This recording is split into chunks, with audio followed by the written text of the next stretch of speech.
आपकी अदालत में बैरिस्टर असदुद्दीन ओवैसी अपना मुकदमा खुद लड़ेंगे। तो आइए शुरू करते हैं आपकी अदालत में आज का मुकदमा। पहला इल्जाम जनाब असदुद्दीन ओवैसी पर। आपकी अदालत में AIMIM के चीफ असदुद्दीन ओवैसी पर इल्जाम है कि ये अपनी वफादारी साबित करने में लगे हैं। ओवैसी साहब, ये मेरा इल्जाम नहीं, ये पाकिस्तान का इल्जाम है।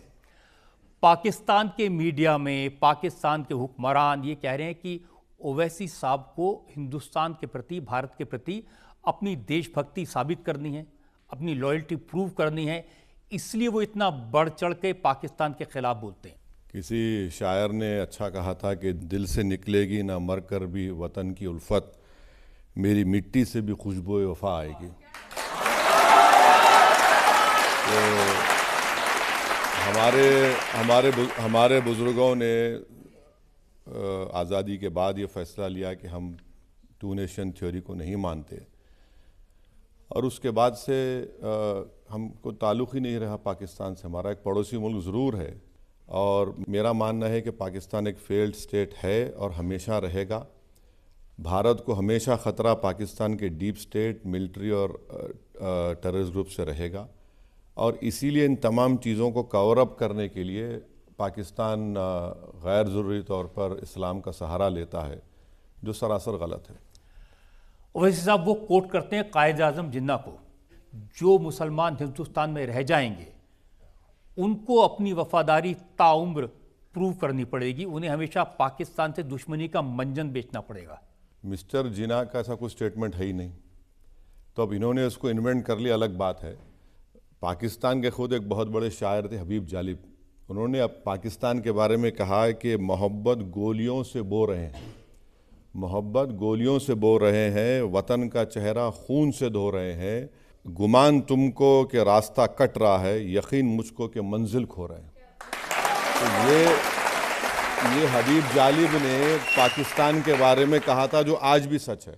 प्रॉब्लम ये है मुझसे कि पाकिस्तान से ये बोलते हैं कि मैं मुसलमान नहीं हूँ, और यहाँ पर हमारे देश में जो संघ परिवार की तंजीम कहती है ये बराबर इंडियन नहीं है। तो अब मैं कहाँ कहाँ जाकर सर्टिफिकेट लूँ तो इससे मुझे फिक्र नहीं है। हम नहीं, वो कहते हैं कि आप मुसलमान हैं, इस्लाम को मानने वाले हैं, लेकिन आपने एक इस्लामिक मुल्क के खिलाफ आवाज़ उठाई। नहीं, इस्लामिक मुल्क है ही नहीं वो। आपने 75,000 बंगालियों को मारा, 75,000 ईस्ट पाकिस्तान में वो पूरे मुसलमान थे। आज भी आप मार रहे हैं, आप शियाओं को मार रहे हैं वहाँ पर। तो और कैसे आप बोलते हैं कि इस्लाम के भारत में 240 मिलियन मुसलमान रहते हैं, पाकिस्तान से बढ़कर रहते हैं। तो ये कंपैरिजन करना कि हमारे पास मुसलमान है तो फिर इंडोनेशिया में क्या है, इंडोनेशिया में उनसे ज़्यादा है। तो पाकिस्तान अपनी नाकामियों को छुपाने के लिए, और रजत जी पाकिस्तान की जो मिलिट्री है ना, दुनिया में ऐसी कोई मिलिट्री नहीं है जो रियल एस्टेट का भी कारोबार करती, होटल का कारोबार करती, बिजनेस करते वो लोग। तो उन तमाम चीज़ों को कवर करने के लिए इस्लाम का एक वादा। देखिए, मिलिट्री के चीफ आसिम मुनीर साहब ने तो ये कहा कि 2 ही रियासतें कलमा के आधार पर बनी हैं, एक मदीना और 1300 साल बाद पाकिस्तान। तो ये अगर आप किसी भी मुसलमान से पूछेंगे कि उस वक्त के मदीने को जब रसूलुल्लाह सल्लल्लाहु अलैहि वसल्लम थे, उसको इनसे कंपेयर करना, बोलेंगे पागल हो गए क्या आप, ये तो तौहीन है। आसिम मुनीर के बारे में एक शायर ने अच्छा कहा था कि मासूमों की गर्दन पे खंजर रख कर कातिल अब खुद को मुजाहिद कहता है। तो ये आसिम मुनीर है, जिसने उनकी स्पीच जो 15 अप्रैल को हुई है, उसी के बाद तो 22 तारीख को पहलगाम का वो दर्दनाक, उसी के बाद कलमा पढ़ने को कहा, उसी के बाद मजहब पूछ के गोली मारी। ये तो सरासर ये इस्लाम की तालीमात कहाँ है कि आप कोई मजहब नाम पूछकर आप लोगों को गोली मार रहे हैं, फैमिलीज को अलग कर रहे हैं, और सर पर गोली मार रहे हैं, उसकी रिकॉर्डिंग कर रहे हैं।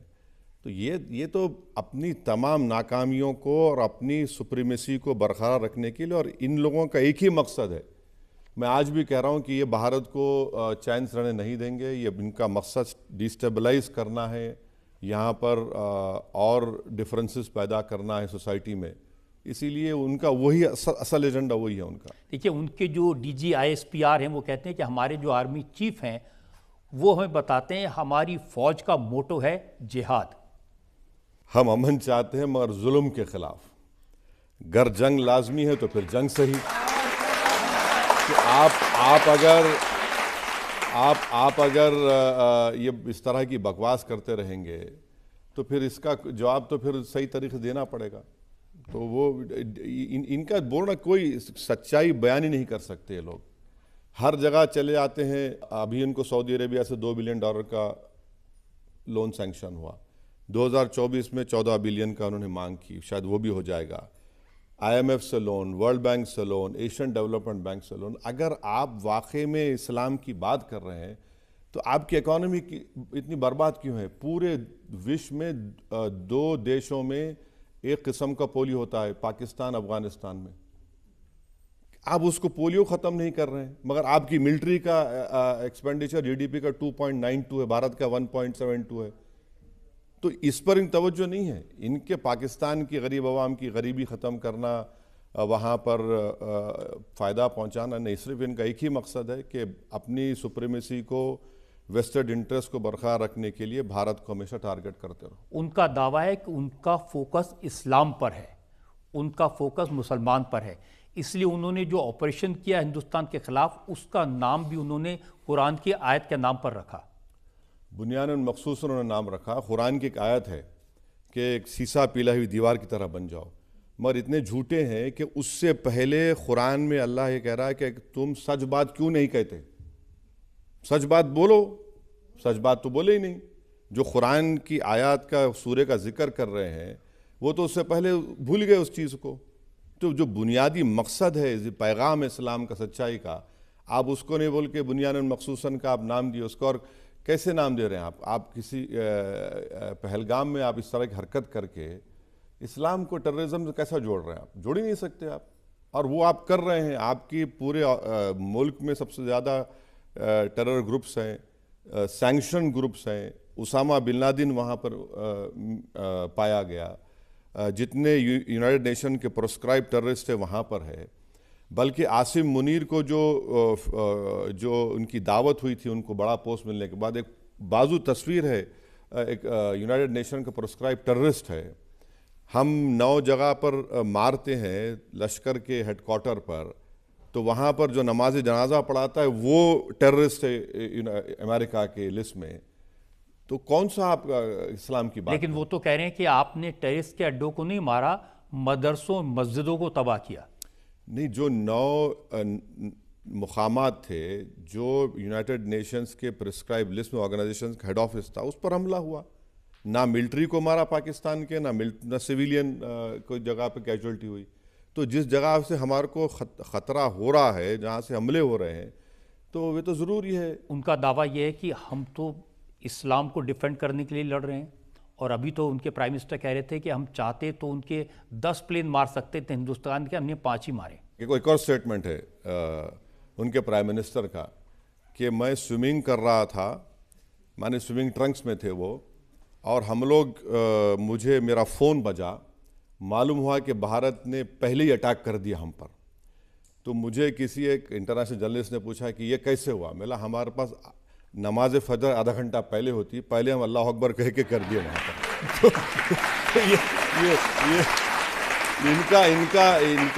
ये सब जो 9 एयर बेसिस पर हमने अटैक किया, अगर हम चाहते तो मुझे यकीन है कि जज साहब मुत्तफिक होंगे कि हम उस पूरे एयर बेस को बर्बाद कर सकते।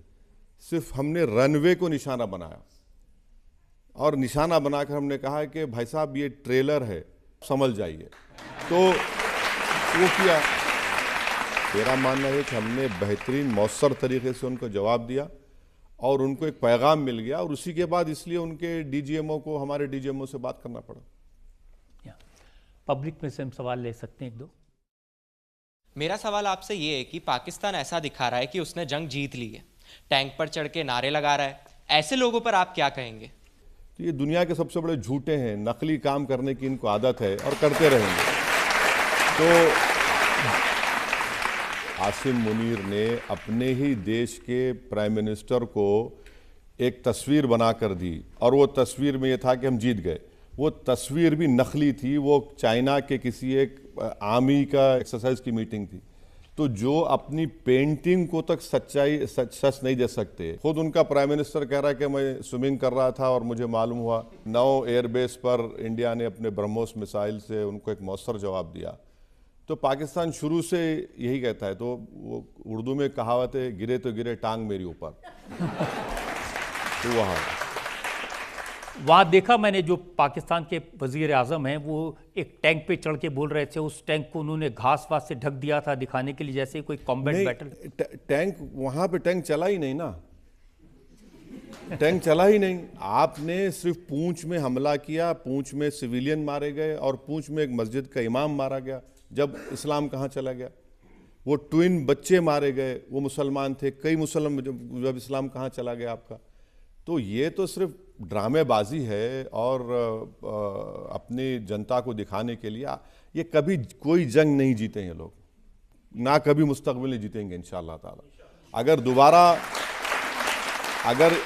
दोबारा हिमाकत करेंगे तो मुझे लगता है कि फिर वो बहुत महंगा साबित होगा अब की बार। और मेरा तो मानना यह है कि ऑपरेशन सिंदूर उस वक्त तक ख़त्म नहीं होना चाहिए जब तक वो 4 आतंकवादी हमको नहीं मिल जाते जिन्होंने 26 लोगों को मारा। सर, पाकिस्तान में आज भी मीडिया और मदरसों का सहारा लेकर लोगों को गुमराह किया जा रहा है। क्या आपको नहीं लगता है कि खतरा भी टला नहीं है? बिल्कुल, मैं एग्री हूँ आपसे। खतरा कभी नहीं टलेगा, खतरा हमेशा रहेगा जब तक पाकिस्तान की आर्मी उस देश को कंट्रोल करते रहेगी। जब वो कंट्रोल करेंगे तो भारत के खिलाफ टेररिस्ट ग्रुप्स को सपोर्ट करते आए हैं, वो खतरा रहेगा। आपको हमको चौकस रहने की ज़रूरत है और हमेशा उनके जो बुरे प्लानिंग है या उनकी जो नीयत है उसको हमको कामयाब होने देना है बस। एक क्वेश्चन ये है कि आप भारत माता की जय बोलने में क्यों परेशानी होती है आपको? देखिए, इसको आप वफादारी से जोड़ने की कोशिश अगर आप कर रहे हैं तो बहुत बड़ी गलती कर रहे हैं आप।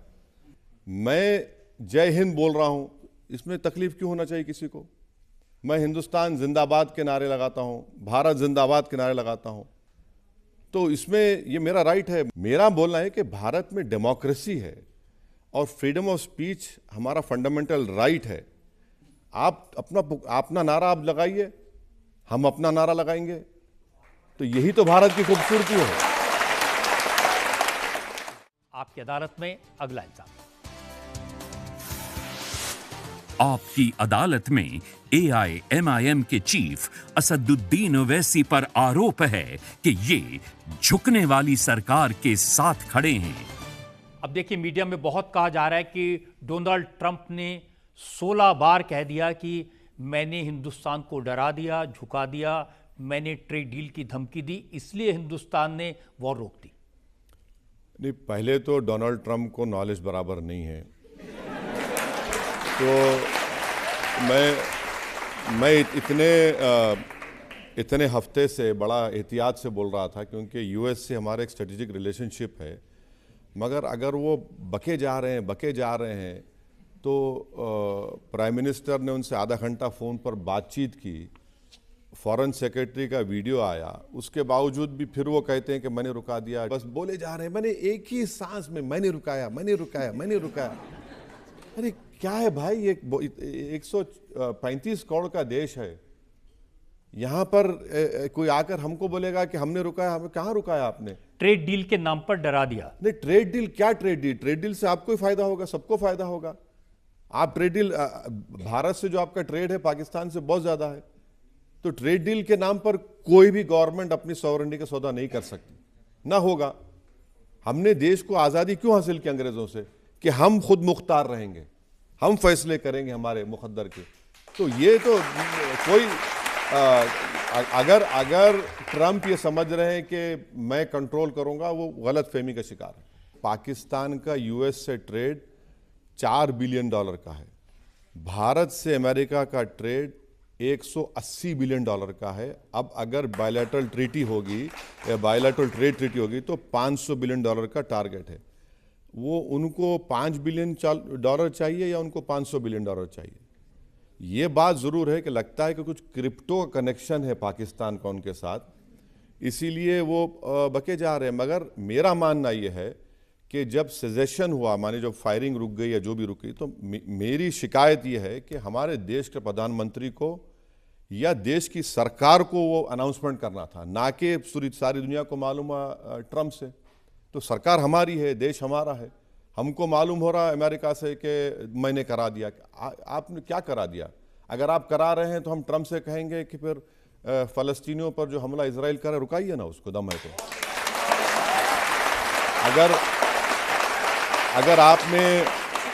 अगर आप में इतनी ताकत है तो इजराइल ईरान का ख़त्म कराइए, यूक्रेन रशिया ख़त्म कराइए। ये बार बार बोले जा रहे हैं, माने अजीब तरीके से। लेकिन हमारे यहाँ भी लोग हैं जो कह रहे हैं कि नरेंद्र सरेंडर। नहीं, अब वो पार्टी के नेता बड़े हैं, उनकी पार्टी में काबिल लोग हैं। मैं इतना काबिल नहीं हूँ कि उस पर कुछ कह सकूँ, मगर वो उनका राइट है। और मेरी शिकायत सिर्फ एक ही है कि देश के प्रधानमंत्री को वो अनाउंसमेंट करना चाहिए था। मगर मैं ये फिर से कह रहा हूँ इस बात को कि हम तमाम को बड़ा गर्व है, फ़ख्र है हमारी देश की फोर्सेस के ऊपर, और जिन्होंने बड़ी बहादुरी के साथ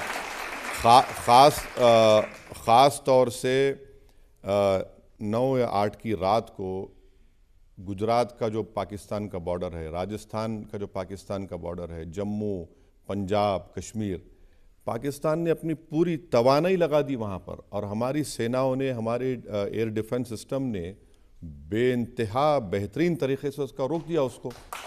तो मुझे बहुत फ़ख्र है और हमेशा रहेगा। अब ये पॉलिटिकल स्टेटमेंट्स जो दिए जा रहे हैं वो गवर्नमेंट और वो दूसरे लोग देख लें, मगर जहाँ तक मेरा मानना है, अगर पाकिस्तान दोबारा हिमाकत करेगा तो मुझे लगता है कि बहुत ही ख़तरनाक जवाब मिलेगा उनको।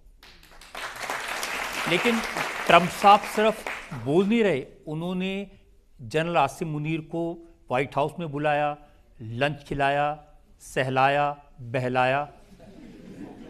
देखिए, आसिम मुनीर अगर गए हैं वहाँ पर तो उनको जानना चाहिए कि अमेरिका फ्री लंच नहीं देता किसी को। तो उनसे बराबर वो आसिम मुनीर से जिजिया वसूल करेगा, और जिजिया ये रहेगा कि जो ईरान का जो बॉर्डर है वहाँ पर वो कुछ ना कुछ करने वाले हैं, और दिख के आ जाएगा सामने। और ट्रंप को बल्कि यूएस एडमिनिस्ट्रेशन को समझना चाहिए कि आसिम मुनीर के उस फंक्शन में एक टेररिस्ट जो वांटेड है यूएस में, वो बाजू बैठकर फोटो ले रहा है, आप उससे मिल रहे हैं। जो टेररिस्ट मारे गए थे उनकी नमाज जनाजा यूएस गवर्नमेंट ने उसको टेररिस्ट घोषित किया, वो नमाज जनाजा पढ़ा रहा है, पाकिस्तान की आर्मी खड़ी हुई है, ट्रंप उससे मिल रहे हैं। तो ये तो ट्रंप को सोचना चाहिए कि अगर आप कॉम्प्रोमाइज़ हो जाएंगे या इस तरह की चीज़ों को आप जियोपॉलिटिक्स की नज़र से देखते रहेंगे तो फिर टेररिज्म की जो लड़ाई सारी दुनिया को लड़ना है, और ख़ास तौर से हम तो विक्टिम रहे हैं, तो फिर ये लड़ाई कमज़ोर पड़ जाएगी। देखिए, जिस समय ऑपरेशन सिंदूर ख़त्म हुआ, ये सीज़ फायर हुआ, उसके बाद पाकिस्तान के प्राइम मिनिस्टर हैं, उन्होंने स्पीच दी थी, उन्होंने सबका शुक्रिया अदा किया। उन्होंने पापा ट्रंप का, चाचा चीन का, मामा टर्की का, सबको बहुत बहुत शुक्रिया कहा। अब पाकिस्तान इतना आइसोलेटेड है कि उनको लामहला चीन से 80% वो आर्म्स ख़रीदते हैं, और चाइना पाकिस्तान इकोनॉमिक कॉरिडोर, उनका जो गवादार पोर्ट है वो सब चीन, एक नया ईस्ट इंडिया कंपनी बन चुका है पाकिस्तान के लिए। मगर चीन में जो जिनजियांग का इलाका है जहाँ पर आज भी मुसलमानों पर बड़ा जुल्म हो रहा है, पाकिस्तान का कोई प्राइम मिनिस्टर पिछले 7-8 साल में एक लफ्ज़ नहीं बोलता उसके बारे में। क्यों नहीं बोलते भाई? आप जब आप इस्लाम का नाम लेते हैं तो उस प्रोविंस में जो हमारे लेह लद्दाख से लगा हुआ इलाका है, वहाँ पर ईस्ट तुर्कमेनिस्तान जो उसको बोलते हैं, वहाँ पर कोई बोलता ही नहीं उस बात को। इसलिए नहीं बोलते क्योंकि इनको एक चाइना से CPEC जो प्रोजेक्ट है उसमें उनको पैसे चाहिए, उनको चाइना के तमाम हथियार चाहिए, चाइना से उनको तमाम अपना इलेक्ट्रिसिटी का सामान चाहिए। तो इसलिए कंफर्टेबली वो सिर्फ भारत के का जब मामला आता है तो इस्लाम का नाम लेते हैं, और वहाँ जहाँ चीन का मामला आएगा भूल जाएंगे। अच्छा, टर्की की बात, टर्की ने खुद जो कर्डिश टेररिस्ट ग्रुप्स थे, अब तो उन्होंने उनसे बातचीत कर ली, ख़त्म कर लिया, मगर वो बॉम्ब करते थे, अपने ही देश में बॉम्ब करते थे उनको।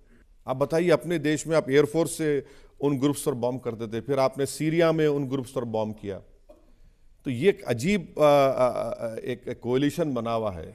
मगर ये लोग ये नहीं समझ रहे हैं कि आप जिस पाकिस्तान को आप लोग सपोर्ट करने जा रहे हैं, वो पाकिस्तान टेररिज्म को कभी नहीं छोड़ेगा। उनका डीप स्टेट आर्मी हमेशा टेररिज्म को प्रमोट करता रहेगा, अमेरिका को बेवकूफ़ बनाते रहे, अमेरिका से सब चीज़ हासिल किए, और कई लोगों को पकड़ कर हवाले भी किए, गुआंटानामो बे पहुंचा दिए पैसे लेकर। मगर पाकिस्तान इन चीज़ों को बदलने वाला नहीं। देखिए, पाकिस्तान तो ये कहता है कि 30 साल तक हमने अमेरिका के कहने पर आतंकवाद का डर्टी जॉब किया अमेरिका के लिए, हम तो खुद विक्टिम हैं आतंकवाद के। जब आप खुद कह रहे हैं कि आप इस्तेमाल हुए, तो आप विक्टिम कहाँ हुए? आप विक्टिम कहाँ हैं? आपने उनके मौजूदा डिफेंस मिनिस्टर का बयान इस बात को साबित करता है कि आप हाईएस्ट बिडर के लिए अपने ईमान को बेचने के लिए तैयार थे, और आपने बेच दिया। जिन लोगों को आपने मारा वो क्या मुसलमान नहीं थे? जिन लोगों को आपने इजाज़त दी ड्रोन अटैक करने के लिए, चाहे कोई भी US प्रेसिडेंट हो, तो आपके ट्राइबल इलाके थे पूरे जिसमें मुसलमान रहते थे। तो ये पाकिस्तान, देखिए, ये पाकिस्तान में एक ग्रुप है जो बस वही चलाता है, चाहे कोई हो जाए, और उसमें आर्मी का बहुत बड़ा रोल रहा है। पब्लिक में से और सवाल ले सकते हैं? सर, मेरा सवाल आपसे ये है, क्या आपको लगता है कि पाकिस्तान को अकल आ गई होगी, अब वो आतंकवादी हमले नहीं करेगा? नहीं, कभी नहीं आएगा अकल। जब तक पाकिस्तान की आर्मी देश को कंट्रोल करते रहेगी, उनके देश को, और वहाँ पर टेररिस्ट ग्रुप्स को वो पनाह देते रहेंगे, ये नहीं सुधरने वाले हैं। देखिए, वहाँ हम देखते हैं कि हाफिज सईद, मसूद अजहर, लखवी, ये सब लोग फिर से नज़र आने लगे हैं सड़कों पे, ये फिर तकरीरें करने लगे हैं। अब सुधारें तो सुधारें कैसे, इनको कैसे ठीक करें? नहीं, इनको तो पहले तो FATF की ग्रे लिस्ट में इनको दोबारा लाना पड़ेगा। फाइनेंशियल एक्शन टास्क फोर्स में जब आएंगे तो इनको जितने पैसे IMF से या दूसरे कंट्रीज से आ रहे हैं उस पर एक रेगुलेशन होगा, मॉनिटरिंग होगी। और दूसरी बात यह है कि जितना टेररिज्म के लिए पैसा जाता है वो सब इलीगल तरीके से, 2018 से 22 तक पाकिस्तान FATF में था, तभी जाकर मुंबई का जो 9/11 का वाक़या, उस पर ट्रायल आगे बढ़ा। साजिद मीर नाम का एक शख्स था जिसको पाकिस्तान का मर गया, जब FATF में आया पाकिस्तान का नाम, तो फौरन पाकिस्तान की ISI ने कह दिया कि वो जिंदा है। मैंने मरने वाले को जिंदा किया और फिर वहाँ कोर्ट्स ने उसको कुछ सजा दे दी। तो FATF में लाना ज़रूरी है और कांस्टेंट हमको विजिलेंट रहना पड़ेगा। और सबसे अहम बात यह है, पाकिस्तान इस देश में डिस्टेबलाइज करने के लिए एक ही चीज़ करना चाहता है कि यहाँ पर फ़िरका परस्ती, कम्युनलिज्म बढ़े। अगर हम कम्युनलिज्म को ख़त्म करेंगे, अगर ख़त्म नहीं करें, कम से कम उसको कंट्रोल करेंगे, तो पाकिस्तान के लिए बहुत बड़ी शिकस्त होगी। आप कह रहे हैं कि जो हमारे देश के लोगों के अंदर डिफरेंसेस है, जो नफरत फैलाने वाले लोग हैं, उनकी वजह से भी पाकिस्तान की हिम्मत नहीं, ये स्टेटमेंट तो फॉरेन सेक्रेटरी ने कहा कि पाकिस्तान यहाँ पर डिस्टेबलाइज करना चाहता है हिंदू मुस्लिम नफरतों को बढ़ावा देकर। तो ये उनका कोशिश होगी, क्योंकि पहलगाम के बाद उनका मकसद एक ही था कि यहाँ पर बहुत बड़ी कम्युनल राइट्स हो जाएं। मैं देश की जनता को सलाम करता हूँ कि हाँ, थोड़े बहुत जगह पर वाक़यात हुए, मगर हमने पाकिस्तान को उनके उस गंदे प्लान में कामयाब होने से रोक दिया। और इसका क्रेडिट किसी गवर्नमेंट को नहीं आता, उसका क्रेडिट भारत की जनता को जाता है कि उन्हें समझ लिया इन चीज़ों को। आपकी अदालत में अगला इल्जाम। आपकी अदालत में AIMIM के चीफ असदुद्दीन ओवैसी पर इल्जाम है कि ये पीछे से वार करने वालों को सपोर्ट कर रहे हैं। ये इल्ज़ाम भी पाकिस्तान का है। जब शशि थरूर का डेलीगेशन गया, जब आप डेलीगेशन लेके सऊदी अरेबिया गए, उसके बाद पाकिस्तान ने बिलावल भुट्टो को भेजा और बिलावल भुट्टो ने कहा कि ये तो रात के अंधेरे में हमला करते हैं, रात के अंधेरे में तो चोर हमला करते हैं, अगर हिम्मत है तो दिन में हमला करते। नहीं, दिन में भी हुआ ना। सेकंड टाइम जब हुआ था, सेकंड टाइम जब हमला हुआ तो दिन के उजाले में हुआ था, वो तो उनको दिक्कत आ गया। सवाल ये है कि बिलावल भुट्टो अपनी माँ के हथियारों को भूल चुके हैं। बिलावल भुट्टो एक बहैसियत एक बेटे उनको याद रखना चाहिए कि उनकी माँ को टेररिस्ट ने मारा और उनकी माँ की हत्या के वक्त 135 लोगों की मौत हुई और यूनाइटेड नेशन के ने एक इन्वेस्टिगेटिंग एजेंसी को भिजाया, डिप्लोमेट्स थे उसमें। उन्होंने कहा कि पाकिस्तान की इन्वेस्टिगेटिंग एजेंसी ने शॉडी इन्वेस्टिगेशन किया, जिस जगह पर हत्या हुई उसको पानी से धो दिया, सीन ऑफ ऑफेंस को प्रिजर्व नहीं किया। तो बिलावल भुट्टो ये भी भूल गए कि उनके नाना को जिसने फांसी पे चढ़ाया था वो ये आर्मी थी। आज बिलावल भुट्टो सब तारीख को भूल गए। जो तारीख को भूल जाता है, याद रखिए, दोबारा वो विक्टिम हो जाएगा फिर।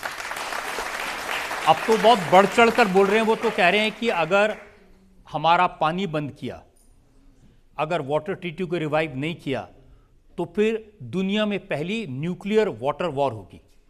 देखिए, इंडिया ने नो फर्स्ट यूज का हमारे पास कंडीशन है। आप यूज करेंगे तो जाहिर इंडिया को भी यूज करना पड़ेगा। और जब ये हालात ऐसे आप इस तरह की बकवास कर रहे हैं, पानी अगर आप प्राइम मिनिस्टर गवर्नमेंट ने सब ने कहा कि आप पानी ले रहे हैं, पानी को ट्रीटी का हमने अबेंस में रखा, ट्रीटी खत्म नहीं हुई, पानी आज भी जा रहा है। क्योंकि हम पानी कहाँ रखेंगे, पानी आज भी जा रहा है, मगर हम ये कंट्रोल कर रहे हैं कि तुमको पानी, जब तुम बीज बोओगे उस वक्त पानी नहीं मिलेगा तुमको, क्योंकि तुम भारत में दहशतगर्दी के बीज बो रहे हो पिछले 70 साल से। अगर तुम्हारे किसानों को पानी चाहिए तो तुमको भारत में वो ये खत्म करना पड़ेगा। पानी तो आज भी जा रहा है, मगर हम कंट्रोल कर रहे हैं पानी को। तो ये बोलना कि हम ऐसा करेंगे, बिलावल भुट्टो इस तरह की बचपने की गुफ्तगू ना करें। वो देख लें, भारत की ताकत को महसूस कर चुके हैं। और कोई आज इस देश में एक मूड ये है कि अगर कोई पड़ोसी मुल्क हमारे देश में आतंकवाद करेगा, गवर्नमेंट किसी की भी, आज मोदी है कल नहीं रहेंगे, मगर एक तो बन चुका है ना, एक आपने एक बना दिया एक चीज़ को, उसको दूसरी सरकार को भी करना पड़ेगा। अब तीसरी बार जब होगा, चौथी बार जब होगा, तो कहाँ पे होगा फिर, ये उनको समझना चाहिए। कहाँ पे होगा? नहीं, कहीं पर भी हो सकता है, कहीं पर भी हो सकता है। हमने सिर्फ आपके रनवे पे किया है, कहीं आपका पूरा एयरबेस ना चला जाए, कहीं आपका जितने भी आपकी अहम मुकामात हैं, अगर आप भारत की डैम्स पर या पानी के नाम पर आप करेंगे तो क्या हम क्या चुड़िया पहन के बैठे हैं? अबे ये हमारी फौज किस लिए रखी गई है? सिर्फ दिखाने के लिए। इतने सब जो हथियार हम पूरा इतना ले रहे हैं, क्या करने के लिए? देश की सुरक्षा के लिए तो लेकर रखे हैं। तो अगर आप इस तरह की बकवास करेंगे तो जो 7 और 8 के दिन हुआ, 9 और 10 के दिन हुआ, उनको सीखना चाहिए उससे। अब शहबाज शरीफ तो ये कहते हैं कि रात को 2:30 बजे फ़ोन की घंटी बजी और पता चला कि भारत की ब्रह्मोस अंदर तक पहुंच गई। वो हमारे हैदराबादी ज़बान में बोलते हैं कि हम सिर्फ तुमको झलक दिखाए बेटा। तो वो तो ब्रह्मोस मिसाइल है। अगर आप और हिमाकत करते तो जाहिर है फिर समंदर से भी कुछ होता, आपके समंदर से भी कुछ होता आपके ऊपर। तो ये गलत फहमी है पाकिस्तान को कि हमने ऐसा कर दिया था, वैसा कुछ नहीं किया आपने। भारत की मिलिट्री सुप्रीमेसी बरकरार थी और हमेशा रहेगी इंशाअल्लाह ताला। उनका तो ये कहना है कि अगर हमारा पानी बंद करोगे, सिर्फ बिलावल भुट्टो की बात नहीं, मैं पाकिस्तान की फौज की बात कह रहा हूं, तो हम आपकी सांसें बंद कर देंगे। नहीं, आपकी आबादी कितनी है, हमारी आबादी कितनी है, आप नहीं ये सांसें कैसा बंद करेंगे आप कहाँ से आप पहले तो बलूचियों पे हमला बंद करिए, आप पहले ईरान की आउटपोस्ट पे हमला बंद करिए। सबसे पहले आप ये पाकिस्तान की आवाम को बताइए कि आसिम मुनीर ने ट्रंप से क्या डील कर ली है, वो बताइए ट्रंप से आपने डील क्या करके आए हैं। डील देखिए, ट्रंप ने उनको व्हाइट हाउस लेकर गया तो इसका मतलब ये नहीं कि ट्रंप ने उनको सिर्फ वहां पर बिठाकर खाना खिलाया। ट्रंप ने कुछ कहा होगा कि बेटा अब उस बॉर्डर पर तुमको कुछ करना है, हमारे लिए नाचना पड़ेगा, तो नचाएंगे उनको वहां पर। मैं सुना है कि जो अमेरिका के स्पाई प्लेन्स है वो ऑलरेडी ईरान और पाकिस्तान का जो बॉर्डर है वहां पर तैनात कर दी है उन्होंने। नहीं रही, इनका एक एयर बेस है, वो तो पूरा यूएस के कंट्रोल में है, वो यूएस के कंट्रोल में आज भी उनके। भारत में किसी दूसरे देश का कोई बेस नहीं है। हम ना यहाँ टेररिस्ट कैंप्स चलाते किसी दूसरे कंट्री के खिलाफ। ये तो सब बुराइयां उन्हीं के पास है, पूरी दुनिया का कैंसर उनके पास है टेररिज्म का, तो वो कर रहे हैं। तो कोई उनका पड़ोसी से उनके ताल्लुकात क्या है बता लीजिए। अब तो तालिबान उनके खिलाफ हो गया। तालिबान भारत से कह रहा है कि आप हमारी मदद करिए, हमारा इतना आउटराइट सपोर्ट कर रहा है, और वो हमारे लिए जो पोर्ट हम ईरान में बना रहे हैं वो बहुत इंपॉर्टेंट है हमारे लिए। उससे हम पाकिस्तान को बाईपास करके अफगानिस्तान में हमारा एंट्री होगी, वो बहुत स्ट्रेटेजिक होगा। लेकिन आपको लगता है कि अमेरिका पाकिस्तान के एयरबेस से उनका एयर स्पेस यूज करने के लिए मुनीर साहब को बिरयानी खिला रहा है? नहीं, बिरयानी तो नहीं खिलाया होगा, स्टेक खाने के आए थे मुनीर को तो वो खाए होंगे। बिल्कुल हो सकता है, बिल्कुल हो सकता है, बिल्कुल हो सकता है। ये जो बोलना है कि उन्होंने आसिम मुनीर ने कहा ट्रंप को नोबेल प्राइज मिलेगा तो और इसलिए उसने बुला लिया उनको, नहीं, यकीनन कुछ और बात है और वो सामने आ जाएगा, देखना आने वाले एक हफ्ते 10 दिन में। वैसे साहब, डोनाल्ड ट्रंप ये अच्छी तरह जानते हैं कि उसामा बिन लादेन कहाँ छुपा हुआ था, वो ये भी जानते हैं कि हाफिज़ सईद कहाँ छुपा हुआ है। ये सब लोग अमेरिका की टेररिस्ट लिस्ट पर हैं। इसके बाद भी पाकिस्तान से इतनी मोहब्बत का इजहार क्यों? ये तो अमेरिकन एडमिनिस्ट्रेशन को बताना पड़ेगा कि आप आखिर ऐसा क्या उनमें देख चुके हैं कि जहां पर आप ही के कंट्री के प्रोस्क्राइब टेररिस्ट ऑर्गेनाइजेशंस के लीडर्स आज पब्लिकली मीटिंग कर भारत के खिलाफ बकवास बक रहे हैं, तो आप कैसे उनको टॉलरेट कर रहे हैं? तो ये देखिए, इन लोगों की जो डबल पॉलिसी रही है ना, इसी से कई विश्व में कई जगह पर इंस्टेबिलिटी पैदा हुई है। आप अफगानिस्तान में गए, रातों रात आपने अफगानिस्तान को छोड़ दिया, ये और बात है कि थोड़ी स्टेबिलिटी आ गई वहाँ पर। वियतनाम गए, क्या हुआ आपको, क्या मिला आपको? इराक में आप गए, आपने कहा कि वेपन्स ऑफ मास डिस्ट्रक्शन हुआ, कुछ नहीं मिला। तो ये हालिया 20-25 साल में तो इनकी तारीख रही है। तो इससे हमको कॉशियस रहने की बहुत ज़रूरत है, बहुत ज़रूरत है। इसीलिए हमको भी एक स्टैंड लेना चाहिए ताइवान के ऊपर, हमको भी एक स्टैंड लेना चाहिए, चाहे जो भी स्टैंड हो, तभी इनको समझ में आएगा। बहुत ही ज़्यादा लोकप्रिय हो गए है भारत के अंदर आपकी देशभक्ति के कारण, जो आपने सिंदूर के बाद आवाज़ उठाई है। मैं जानना चाहता हूं सर, आप अपनी पार्टी का नाम सेकुलर पार्टी रखेंगे? नाम ऐसा होना चाहिए जो हिंदू मुस्लिम सभी में लोकप्रिय हो, एक। दूसरा सर, मैं ये चाहूँगा, डॉक्टर भीमराव अंबेडकर ने जैसे सनातन धर्म में बहुत सुधार किए थे, ऐसे ही आप इस्लाम की क्रूरता और कट्टरता के खिलाफ जो आवाज़ उठा रहे हैं, तो मैं समझता हूँ सर आप डॉक्टर अंबेडकर जी की तरह आप इस्लाम के अंदर जो बुराइयाँ हैं, जो क्रूरता कट्टरता, उनको ख़त्म करने का प्रयास करेंगे सर? जब मैं इतना पॉपुलर हो गया हूँ तो सब करने की ज़रूरत ही नहीं है मुझे। उनका कहना है कि अब आपकी जो पार्टी है और आप अब पूरे हिंदुस्तान में एक्सेप्टेबल है। जो कुछ भी मैंने कहा है उसमें मेरा कोई पॉलिटिकल ऑब्जेक्टिव या कामयाबी हासिल करने का मकसद नहीं था। मैं बोला हूं तो अपनी पार्टी के पॉलिटिकल इंटरेस्ट को बाजू रख के बोला हूं, क्योंकि मुझे इलेक्शन लड़ने के लिए ये बोलने की ज़रूरत नहीं है। ये पहलगाम की लाशों के ऊपर कोई सियासत करेगा क्या, बताइए आप? जो कुछ पहलगाम में हमने देखा, आपने देखा, हमने वो दर्दनाक नज़ारों को देखा, माने वो लोग तो जो जिनको गोली मारी वो तो उस दुनिया में नहीं रहे, मगर जिन्होंने जिंदा छोड़ दिया वो तो क्या गुजर रहे होंगे। आज भी सोचिए आप उन बच्चों के ऊपर, उन माओं के ऊपर, माने वो तो जिंदगी भर का गम लेकर जिएंगे जब तक जिंदा रहेंगे। तो अब रहा साल पार्टी के नाम का, तो वो एक लंबी बहस है। अकाली दल है, शिवसेना, दो हो गए, तो उसको आप क्या बोलेंगे? आपकी अदालत में अगला है। आपकी अदालत में AIMIM के चीफ असदुद्दीन ओवैसी पर आरोप है कि विदेशों में डेलीगेशन ले जाने से कोई फायदा नहीं हुआ। ओवैसी साहब, आप भी डेलीगेशन लेकर के गए थे। भारत ने 7 ऑल पार्टी डेलीगेशन भेजे, लेकिन बहुत सारे लोग यहां पर ही कह रहे हैं कि कोई फायदा नहीं हुआ उसका। देखिए, हम डेलीगेशन में अब गए हैं तो हम देश के लिए गए, हम किसी पॉलिटिकल पार्टी के लिए नहीं गए। तो ना हम प्रधानमंत्री के लिए गए, ना किसी के लिए गए, हम देश के लिए गए, क्योंकि इसमें तो कोई विप तो जारी नहीं हुआ कि आप, ये तो कंट्री का मामला था, देश। अब हम बहरीन गए।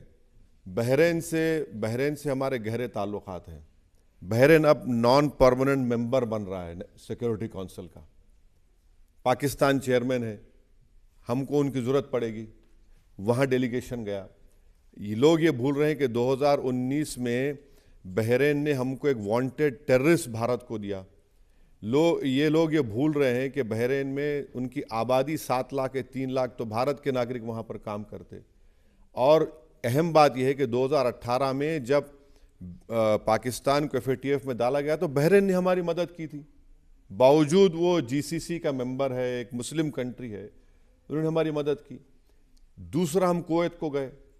कुवैत में 10 लाख भारत के लोग रहते हैं, और कुवैत ने भी हमको शायद 2019 में एक वांटेड टेररिस्ट को दिया। कुवैत ने भी हमको, ये चारों कंट्रीज, हमारा जो ग्रुप गया, ये middle east, north Africa task force के मेंबर्स हैं, और इनकी हमको मदद की ज़रूरत है।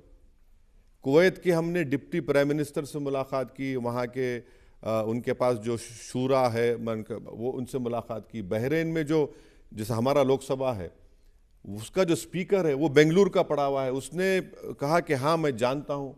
जब मैंने उनको याद दिलाया कि सर बेंगलुरु में इंडियन इंस्टीट्यूट ऑफ साइंस पर टेररिज्म का अटैक हुआ था, उन्होंने कहा कि यस, मैं बेंगलुरु में पढ़ा हूँ, वो तो प्रीमियर इंस्टीट्यूट रहा है, मुझे जानता हूँ, मुझे तकलीफ है उस बात की।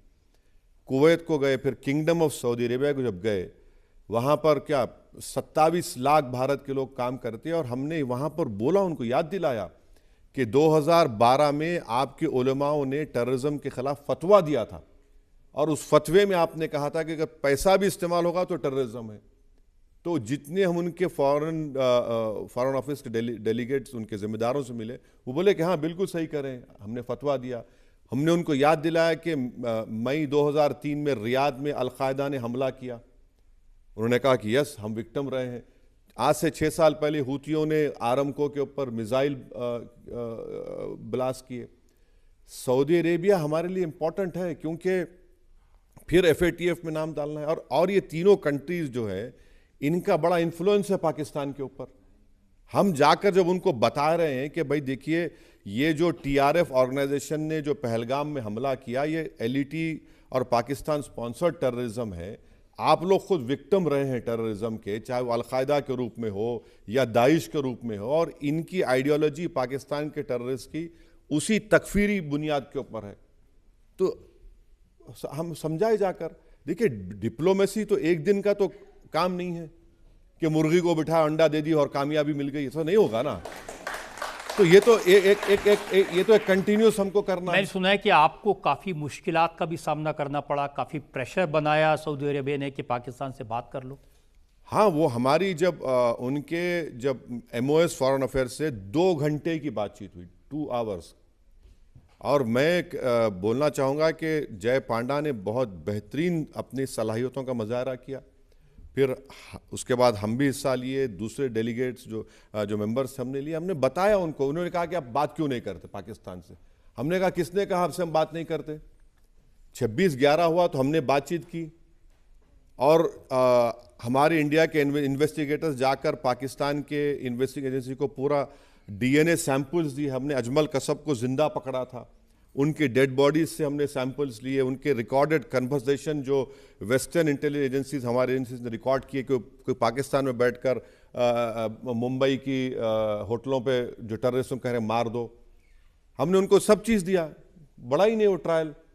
और हमने उनको बताया कि ज़कीउर रहमान लखवी जिसको अरेस्ट किया था पाकिस्तान में, वो जेल में बैठकर बच्चे पैदा किया। नहीं, हंसने की बात नहीं है, ये बड़ी तकलीफदेह बात है। इतना ग्रेव ऑफेंस है टेररिज्म का, और वो जेल में बैठा। हमने कब की? मैंने कहा कि मैंने खुद पर्सनली नरेंद्र मोदी को क्रिटिसाइज किया कि पठानकोट के बाद आपने पाकिस्तान की आईएसआई को क्यों आने दिया वहां पर? आए वहां पर, क्या हुआ? ऐसा तो नहीं है ना कि हम तो बातचीत किए, उनको सब बोले हैं, मगर आप हमारी मदद करिए कि उसको एफएटीएफ में डालने के लिए। हमने कहा कि हमारे पाकिस्तानी जनता से हमको कोई मतलब नहीं है, हमारा झगड़ा जो है पाकिस्तान के आईएसआई से है, उनके स्पॉन्सर्ड टेररिस्ट ग्रुप से है, वो उनको रोके। हमको क्या करना है भाई? हम तो फोर्थ आगे बढ़ रहे हैं हम लोग। आपसे ये नहीं पूछा गया कि पाकिस्तान जाकर सब मुल्कों में शिकायत कर रहा है कि हमला हुआ पहलगाम में और 2 घंटे के अंदर इंडिया ने पाकिस्तान को ब्लेम कर दिया? क्यों नहीं करेंगे? जब आप 4 ईमेल्स देते हैं, एक्सेप्ट करते हैं कि हमने हमला किया, 4 में 2 ईमेल्स का जो हमारे एजेंसीज ने फाइंड आउट किया, वो तो पाकिस्तान के कंटोनमेंट के बाजू से ईमेल किया गया। उन्होंने अपनी रिस्पॉन्सिबिलिटी एक्सेप्ट किया, और जब उनको मालूम हो गया कि उनके जो प्रिंट्स आ गए, उनके एविडेंस आ गए, तो फौरन उन्होंने कहा नहीं हमारा ताल्लुक नहीं है। फिर अगर पाकिस्तान अगर आज ये कह रहा है, तो फिर अप्रैल 25 को यूनाइटेड नेशन सिक्योरिटी काउंसिल जो रेजोल्यूशन में टीआरएफ का नाम आया था, तो शहबाज शरीफ के क्या दामाद थे टीआरएफ वाले, जो तकलीफ हो गई, उनका नाम आ गया। भाई अगर आपको टीआरएफ से मतलब नहीं है, तो अब नाम डालना चाहिए था टीआरएफ का, आपने इनकार कर दिया उसका। और देश को ये जानना जरूरी है कि भारत सरकार ने दिसंबर 23 में यूनाइटेड नेशन की 1262 सैंक्शन कमेटी को बताया हमने कि टीआरएफ है। फिर 24 मई में बताया कि टीआरएफ हम ये एक ऑर्गेनाइजेशन है। बदकिस्मती ये रही कि हम लोग हमारी सिक्योरिटी लैप्स हुआ और पहलगाम का वाकया हो गया। तो ये पाकिस्तान का ये तो हम ये 4 देशों में, अच्छा अल्जीरिया में तो 1995 से लेकर 2006 तक, उनको ब्लैक डिकेड बोलते, 60,000 अल्जीरियंस टेररिज्म मारे गए, 60,000। वो बोले बिल्कुल, हम उस बात को हम मानते हैं। अब अल्जीरिया अभी मेंबर है, नॉन परमानेंट मेंबर है, और उनसे इतनी अच्छी हमारी गुफ्तगू हुई, हमने समझाया उनको ये सब चीज़ें, क्योंकि वो खुद टेररिज्म के विक्टिम रहे हैं। आज भी साउथ अल्जीरिया में वहाँ पे दाइश है।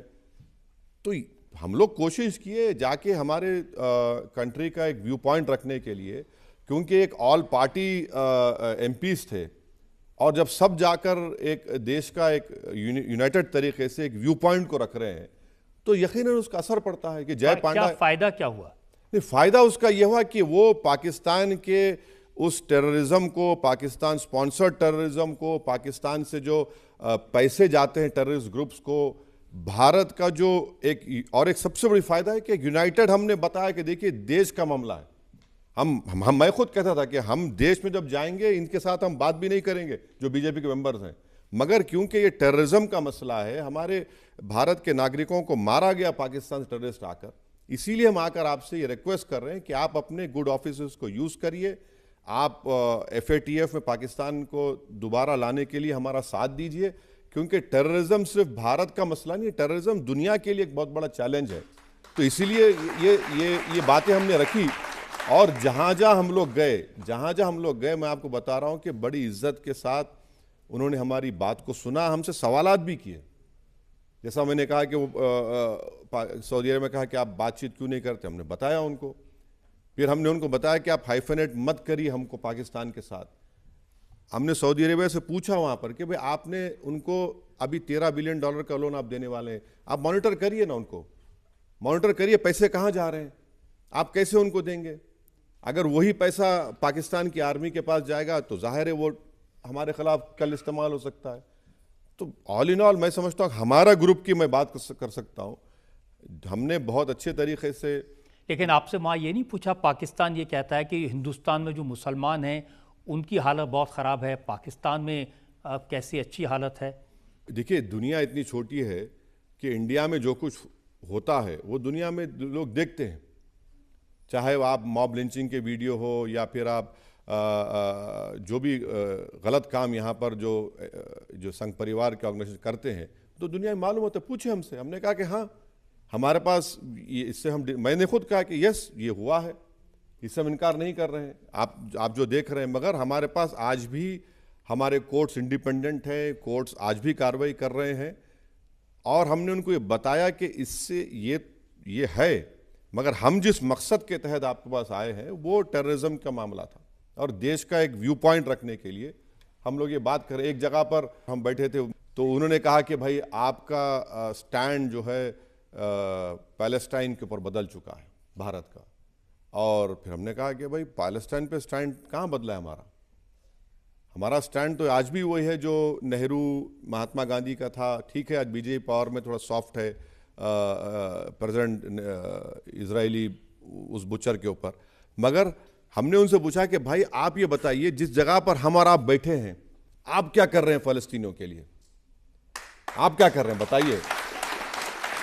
हम तो शुरू से फ़लस्तीन के साथ थे और रहेंगे, आप लोग क्या कर रहे हैं? आप तो बहुत करीब हैं, आप तो वही ज़बान बोलने वाले हैं, तो खामोश हो गए, कुछ नहीं बोल सके उस बात पर। अब कुछ लोग ये भी कह रहे हैं कि आपका विरोध तो है क्योंकि डेलीगेशन जब वापस आ गए, प्रधानमंत्री ने बुलाया तो आप नहीं गए उनसे मिलने के लिए। समझना यह है कि आप नरेंद्र मोदी को देश समझते या देश में हम सबको समझते? आप देश अलग है ना, मुल्क के लिए हम लोग गए, हम किसी प्राइम मिनिस्टर के लिए नहीं गए। अगर प्राइम मिनिस्टर के लिए जाना तो हम जाते नहीं थे, हम जहां पर वतन अजीज की बात है हमने कहा बिल्कुल जाएंगे, कंट्री के लिए गए। बल्कि 2012-13 में एक ट्रैक टू डिप्लोमेसी में यशवंत सिन्हा साहब और मणिशंकर साहब, हम तमाम एमपीज को लेकर गए थे, बीजेपी के एमपीज थे उस वक्त, वहां पर भी पाकिस्तान के टीवी चैनल पर मैंने उनको खरी खरी सुनाया हूं। तो ऐसा नहीं है कि हम लोग जाकर अपना व्यू पॉइंट भूल जाएंगे, तो कंट्री के लिए गए।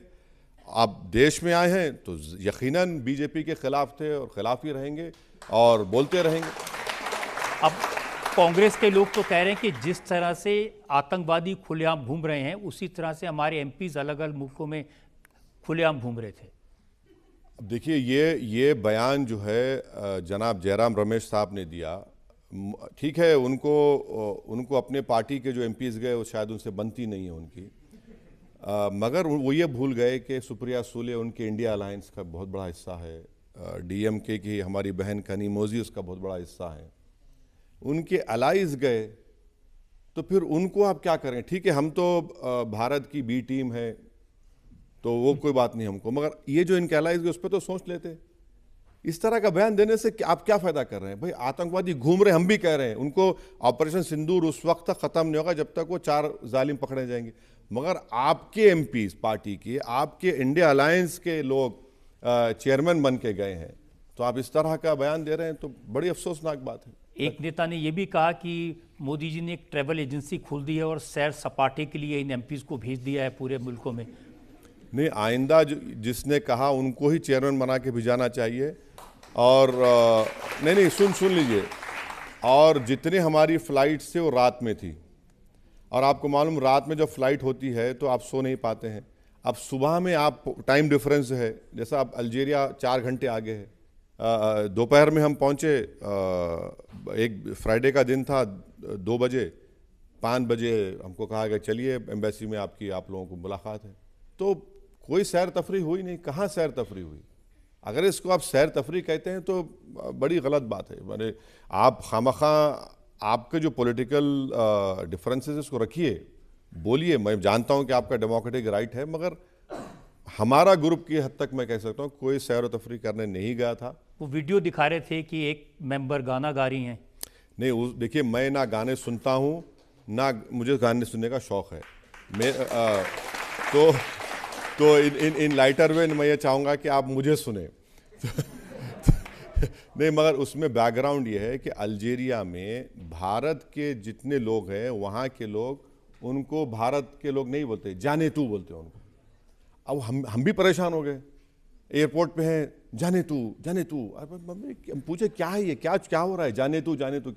तो वो मालूम ये हुआ कि 1960 में एक जी शायद आप आपकी जवानी का पिक्चर होगा, तो वो उसमें वो पिक्चर बड़ा मशहूर हो गया, उसका गाना मशहूर हो गया। तो वहाँ की फॉरेन अफेयर्स स्टैंडिंग कमेटी के चेयरमैन बड़ा पावरफुल होता है, उन्होंने हमको रात में खाने की दावत दी। वो प्रोग्राम में नहीं था, उन्होंने कहा कि नहीं आना चाहिए। तो वहाँ पर उन्होंने जिक्र किया उस पिक्चर का, तो वो बीजेपी के एमपी साहब मेरे बाजू बैठी थी। अब वो उसने कहा कि वो गाना अच्छा था, तो बोले मुझे याद है। अब वो अचानक उन्होंने 1-2-3 उसके लाइंस पढ़ दिए। तो अब उस पर अगर कोई कह रहा है, वैसा कोई प्लान नहीं था, वो प्लान नहीं था। और अनफॉर्चुनेटली ये है कि हमने कहा भी था कि भाई वीडियो सब कोई नहीं लेगा, कोई सोशल मीडिया पे भी कोई नहीं डालेगा। तो खैर वीडियो में उसका बैकग्राउंड ये है, कोई सैर व तफरी नहीं था। वो मीटिंग रात में कि कब ख़त्म हुई मीटिंग, वो डिनर मीटिंग जाकर वो 11:45 तक चलती रही, और फिर दूसरे दिन सुबह में हमको भागना था। तो ऐसा कोई गलत उसको जो प्रेजेंट किया जा रहा है वो सही नहीं है। जनता फिर सवाल और ले सकते हैं। हाँ। सारी जो यात्राएं मोदी जी ने लगभग 100 देशों की और 200 लगभग होने वाली हैं, वो जो यात्राएं होती है वो हमारे नेशनल इंटरेस्ट को लेकर होती है। प्रायोरिटी वही होती है सर, जहाँ भी जाएंगे हमारी जो प्रायोरिटी रहेगी वो किसी से मिलेगी नहीं, नेशनल इंटरेस्ट होता है सर। लेकिन उसके बाद भी जब पहलगाम हुआ तो ऐसा क्या हमारी डिप्लोमेसी की मतलब कह सकते कमी की दोबारा से सारे देशों को जाकर बताना पड़ा? क्या वो जो यात्राएं हुई थी उनसे कोई फ़ायदा नहीं मिला सर? मेरा सवाल यही है। हमारी जो फॉरेन अफेयर्स के ऑफिसर्स हैं वो बड़े काबिल लोग हैं, तो हमको इस तरह से हम जनरलाइज करके एक स्टेटमेंट नहीं दे सकते उनके ऊपर।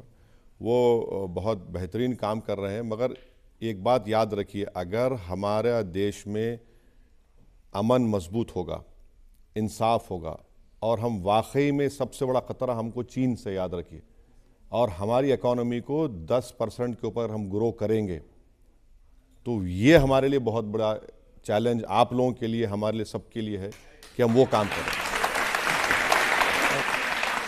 सर अब ये है कि आप बाहर गए थे कहीं, आपका पॉलिटिकल जो बीजेपी का है वो वैसा ही रहेगा कि आपका चेंज रह जाएगा विचार?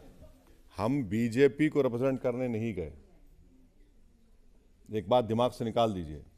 हम देश को रिप्रेजेंट करने के लिए गए। जहां तक बात बीजेपी की है, देखिए समंदर के दो किनारे एक नहीं हो सकते, तो मुतमईन रहिए आप। उस हिसाब हमने आपसे हर तरह के सवाल पूछे, और ऑपरेशन सिंदूर पर, पहलगाम के इंसिडेंट पर, पाकिस्तान पर आपने बड़ी बेबाकी से जवाब दिए।